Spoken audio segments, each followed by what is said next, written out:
여러분 반갑습니다. 원폰트리슨의 김종철입니다.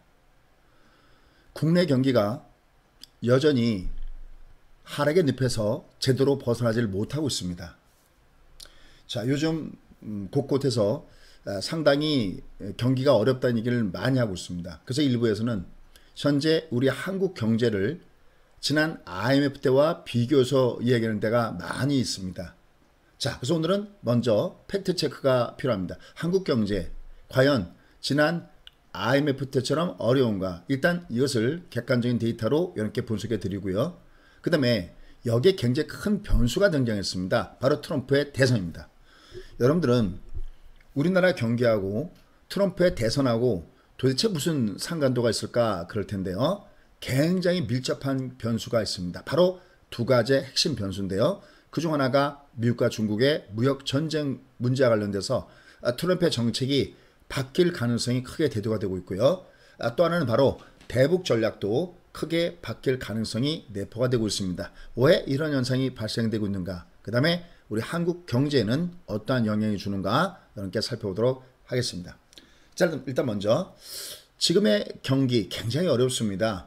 여러분들 여러 가지 각종 데이터를 통해서 또 뉴스를 통해서 많이 보셨지만 경기가 너무 어렵습니다. 그러다 보니까 그 어려움이 일부에서는 지난 IMF 때보다 더 심한 것이 아니냐라는 얘기까지 나오고 있습니다. 자, 일단 먼저 이거 진짜 그런가 객관적인 데이터를 한번 보도록 하겠습니다. 자, 우리가 지난 IMF 때 보통 우리가 경제가 어떠냐라고 얘기했을 때는 GDP를 갖고 분석을 하죠. 자, GDP를 보면요. 지난 IMF 때는 약 7천억 달러가 우리의 GDP의 규모입니다. 그런데 우리가 지금 현재, 그러니까 통계치가 작년 연말 기준이겠죠. 작년 연말 기준으로 봤을 때 GDP의 규모가 2조 7천억 달러입니다. 그러면 7천억 달러에 비해서 2조 7천억 달러면 대략 4, 7, 28, 한 4배 정도가 커진 규모가 바로 GDP의 규모다라고 얘기할 수 있겠습니다. 그 다음에 수출 부분을 좀 살펴보도록 하겠습니다. 수출 부분을 보더라도요. 지난 IMF 때는 대략 한 1,400억 달러가 우리의 수출 규모고, 그 다음에 OECD에서 차지하는 등수를 보면은 그때 대략 한 12 정도가 됩니다. 근데 지금 우리가 수출 규모가 6천억 달러를 넘어가고 있습니다. 이 등수 역시 대략 한 6위 정도가 되고 있습니다.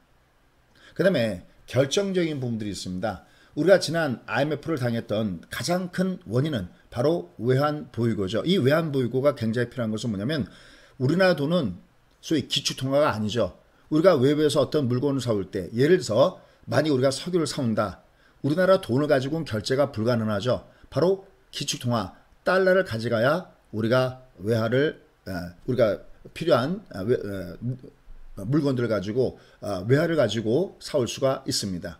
그렇기 때문에 외환보유고는 그 나라가 얼마나 안전하냐 그렇지 않냐를 비교하는 중요한 잣대가 된다고 할 수가 있겠습니다. 이 외환보유고 역시 지난 IMF 때와는 비교가 되지 않습니다. 그때는 대략 한 200억 달러 정도가 되는데 지금은 4천억 달러가 넘어서고 있습니다. 자, 그럼 여러분들 지금 제가 객관적인 데이터를 갖고 말씀을 듣듯이 분명히 데이터를 보면 지난 IMF 때와는 비교가 되질 않습니다. 그런데도 왜 자꾸만 IMF 때보다 더 힘들다고 얘기하는 걸까요? 그 이유가 있습니다. 그 이유는 네 가지로 얘기한다면 바로 돈맥경화입니다. 무슨 얘기냐면 돈이 제대로 돌지 않는 현재의 경제상황이 돼버렸기 때문에 더욱더 힘들다고 합니다. 가장 간단하게 한다면 장사가 잘 안 된다라는 얘기도 이와 연결되어 있다라고 얘기할 수 있겠습니다. 또 하나는 돈을 갖고 있는 사람이 돈을 제대로 쓰지 않는다라는 얘기가 되겠습니다. 지금 현재 우리가 굉장히 경제가 어렵다라고 했을 때 몇 가지 부분을 꼽을 수가 있습니다. 그 중에 하나는 뭐냐면 지금 우리 가계부채가 무려 1,600조에 다다릅니다. 어마어마합니다. 그 다음에 수출도 지금 연속 9개월째 감소 국면에 놓여져 있습니다. 그러니까 지금 전체적으로 보면 경제 성장은 굉장히 더디게 나타나고 있고 그 다음에 장사가 안 된다. 결국은 소비가 계속 감소하고 있고 기업체들은 투자를 하려 하지 않습니다. 더더욱이 큰 문제가 생겼습니다. 그게 뭐냐면 지난 8월 달에 우리가 사상 첫 마이너스 물가를 기록했습니다. 마이너스 0.04. 소점 두 자리에서 소위 올림과 그 다음에 버림을 했을 때 이거는 우리가 보통 제로 물가다라고 얘기하는데 두 자리까지 정확하게 한다면 마이너스 0.04 사상 첫 마이너스 물가를 기록했습니다. 우리가 이것을 소위 디플레이션이라고 얘기합니다. 지난 1월달부터 8월달까지 우리의 물가지수가 0%대입니다. 그러면 물건값이 내려간다. 디플레다 그러면 이거 굉장히 좋은 거 아니냐. 그렇죠. 이미 돈을 벌어놓은 상태 속에서 그냥 쓰는 사람의 입장을 보면 물가가 낮으면 굉장히 좋겠죠. 근데 한번 이렇게 생각해 보십시오. 부동산 가격이 만약에 앞으로 내려간다. 그러면 부동산을 살까요? 사지 않겠죠. 당연히 집도 사지 않고 전세거나 월세로 들어갈 겁니다. 마찬가지입니다. 만약 물건값이 지금보다 내일 내려가고 한 달 후에 내려가고 앞으로 1년 후에 더 내려간다 그러면 웬만한 소비는 뒤로 미루게 될 겁니다. 그렇다면 어디가 타격을 받느냐? 기업체가 타격을 받고 그럼 기업체는 투자를 하지 않고 투자를 하지 않으면 고용이 늘어날 수가 없는 거고요. 임금도 증가할 수가 없겠죠. 결국 그것은 돌고 돌아서 결국은 곧바로 소비에 큰 타격을 주고 경제에 큰 타격을 줍니다. 그러니까 인플레보다 더 위험한 것이 디플레다라는 얘기가 상당히 설득력이 있는 겁니다. 여기에 우리도 일본 못지않게 초고령 사회도 큰 문제가 되고 있습니다. 이에 정부가 굉장히 적극적으로 나서면서 지금 수포 예산, 즉 내년에 무려 500조 이상 513조의 적자 재정을 하면서 경기를 살려고 할 겁니다. 근데 여기에 문제가 있습니다. 과연 국내 경제가 정부가 소위 적자 재정을 싼다고 해서 혹은 앞으로 우리가 금리를 추가적으로 인할 가능성이 굉장히 높은데 금리만 인한다고 해서 결국은 경기가 살아날 수 있을까라는 겁니다. 그렇게 보는 전문가들은 거의 없습니다. 자, 그런데 이제 국내 경제가 이렇게 어려운데 여기에 굉장히 큰 변수가 등장했습니다. 그게 바로 트럼프 대선입니다. 그럼 아마 여러분들은 경제랑 남의 나라 대통령의 대선하고 무슨 연결고리가 있겠냐 그러는데 아주 밀접한 연결고리가 있습니다. 자, 일단 먼저 미국의 대통령 선거와 맞물리면서 두 가지 핵심 변수가 변화의 국면을 맞게 됐습니다. 그 중에 하나가 바로 미국과 중국의 무역 전쟁 문제이고 또 하나가 대북 전략 문제입니다. 여러분들은 지난번 도널드 트럼프 대통령이 선거를 했을 때 바로 힐러리 클린턴과 붙었을 때 트럼프를 굉장히 지지했던 데가 어딘가를 알게 될 것입니다. 대표적인 데가 바로 러스트벨트 지역이고 또 하나가 팜벨트 지역입니다. 그런데 이번에 중국이 전략을 바꿨습니다. 예전에는 트럼프가 미국이 계속해서 압박을 하면 중국은 계속 뒤로 물러서면서 양보하는 형태를 띄었습니다. 왜냐하면 중국은 미국으로부터 흑자가 굉장히 크기 때문에 뒤로 물러설 수밖에 없는 이런 입장에 놓여져 있었기 때문이었습니다. 그리고 중국은 전 세계 수출 비중 중에서 미국이 차지하는 비중이 25%나 됩니다. 그러니까 상대적으로 미국과의 어떻게든 간에 마찰을 피하기 위해서 굉장히 뒤로 양보했습니다. 그런데 이젠 중국이 뒤로 물러설 수 없는 지경까지 물러서 있다는 말씀을 드렸어요. 이미 이 앞에 동영상에서 이 내용을 녹화해놨으니까 필히 한 번 정도는 보고 오시면은 그 이유를 알게 될 겁니다. 자, 그래서 이제 결론적으로 중국이 이제는 끝까지 간다. 그리고 트럼프를 낙선시키는 이런 정책으로 간다는 것을 이미 정했다라는 말씀도 이렇게 드렸습니다. 여기다 미국은 중국을 환율 조작국까지 지정하는 상태에 놓여져 있습니다. 자, 그런데 이런 부분과 관련돼서 굉장히 커다란 타격이 발생되고 있습니다. 과연 어떤 타격일까요? 바로 그 타격은 뭐냐면 바로 미국의 제조업 지수가 50 이하로 소위 침체 국면으로 들어섰다는 겁니다. 지금 미국의 경기가 좋으냐 나쁘냐 그럴 때 특히 이 앞에 7월 달에 금리 인하를 놓고 상당히 많은 전문가들이 나와서 어떤 얘기를 많이 하면 미국은 금리를 내릴 이유가 하나도 없었다라는 얘기를 합니다. 예, 일부 그 내용은 반은 맞고 반은 틀린 내용입니다. 자, 그러면 왜 반은 맞고 왜 반은 틀리다라고 하느냐. 미국에서 가장 중요한 것은 바로 GDP의 70%를 차지하는 바로 소비 문제입니다. 지금 미국은 소비가 굉장히 좋습니다. 소비와 소매, 판매 증가율이 굉장히 양호합니다. 만약에 미국이 소비가 감소했다 그러면 곧바로 미국이 금리 인하를 한 것은 상당히 설득력이 있었을 겁니다. 하지만 미국은 지금 현재 고용도 좋고 임금 상승률도 좋습니다. 자, 그런데다가 신규 실업수당 청구 건수도 사상 최저 수준을 기록하고 있습니다. 그런데 문제가 뭘까요? 그렇습니다. 바로 미국의 제조업 지수가 50 이하로 떨어지고 있다는 겁니다. 자, 이 제조업 지수가 떨어지면 어떤 문제가 생길까요? 첫 번째, 고용이 늘지 않습니다. 또 하나는 결국은 제조업 지수가 밑으로 내려간 것 치고 과거의 미국의 미경기가 꺾이지 않은 적이 없었습니다. 그러니까 미국의 제조업 지수가 굉장히 둔화되는 모습을 보여주고 있다는 것은 지금 당장은 미국의 소비에 영향을 주지 않지만 시간이 지나면 결국 이것은 그 다음 순서는 미국의 소비의 침체와 연결될 가능성이 굉장히 높다라는 얘기를 우리가 할 수 있습니다.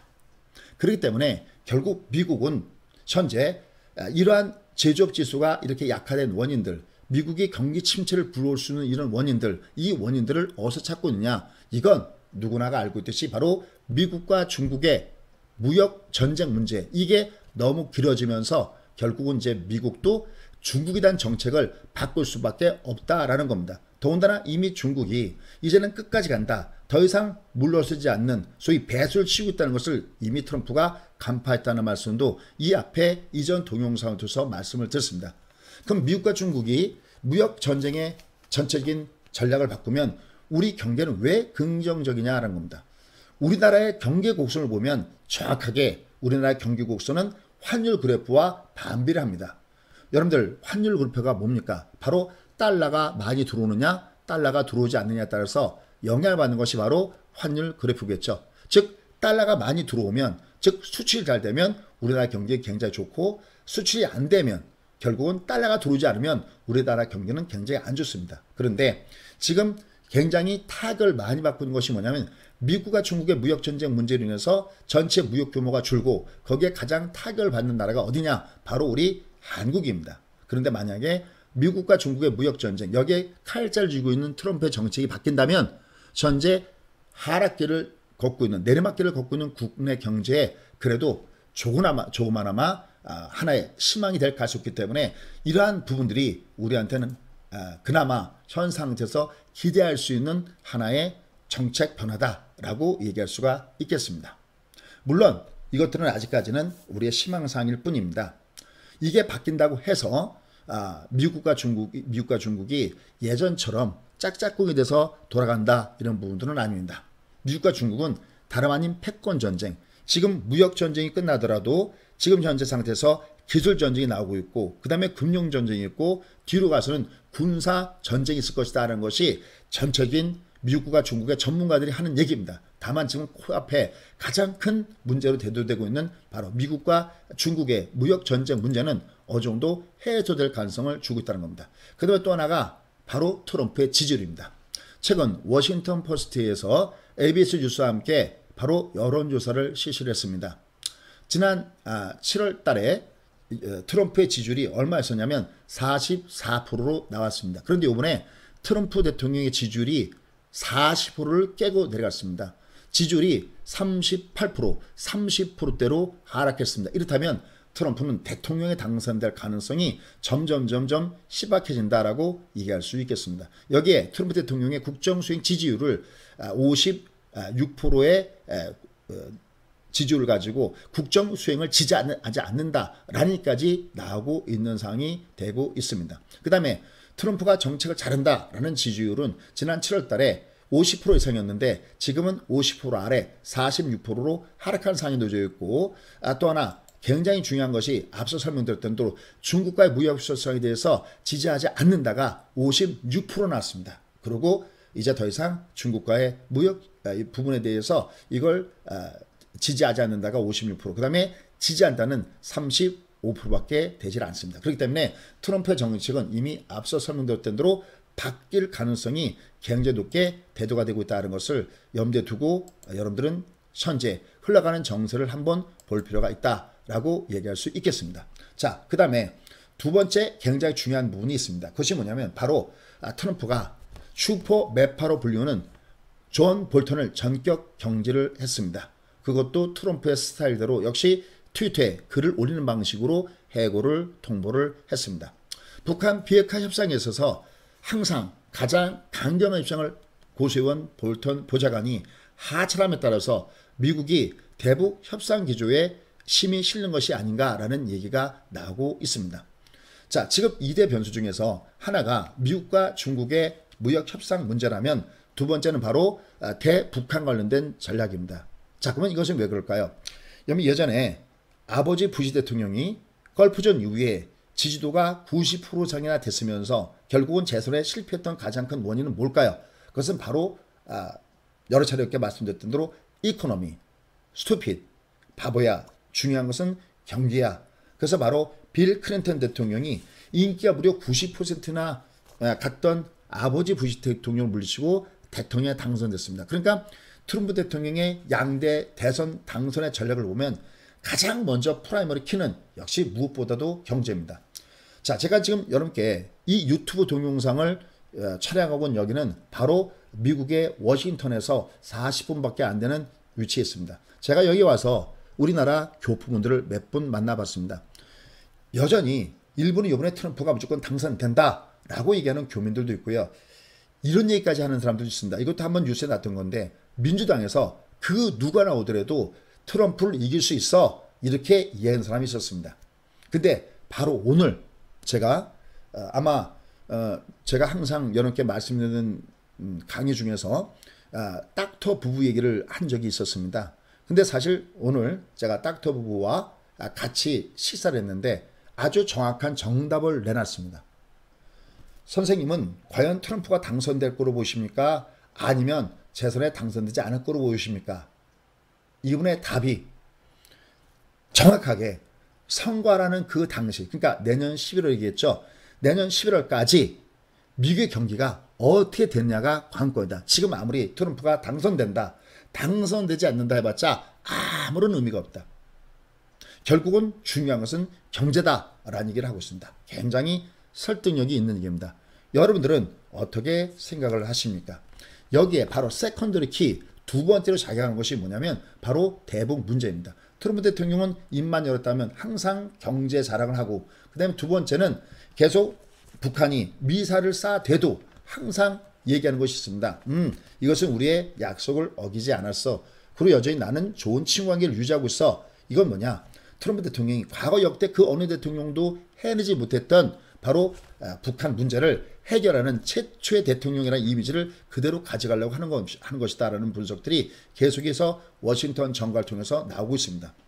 바로 이번에 트럼프가 슈퍼 매파로 불리는 존 볼턴의 경질을 하면서 점점 어쨌든 간에 협상의 가능성은 높아지는 것이 아니냐라는 얘기가 나오고 있습니다. 물론 한 가지 아셔야 될 것이 있습니다. 미국은 대통령 견환이 강하긴 강하지만 대통령이 모든 것을 할 수는 없습니다. 지난번에 멕시코 장병 문제도 보셨고요. 그 다음에 트럼프 대통령의 연두 교수였대에서도 미국의 하원의심도 보셨을 것입니다.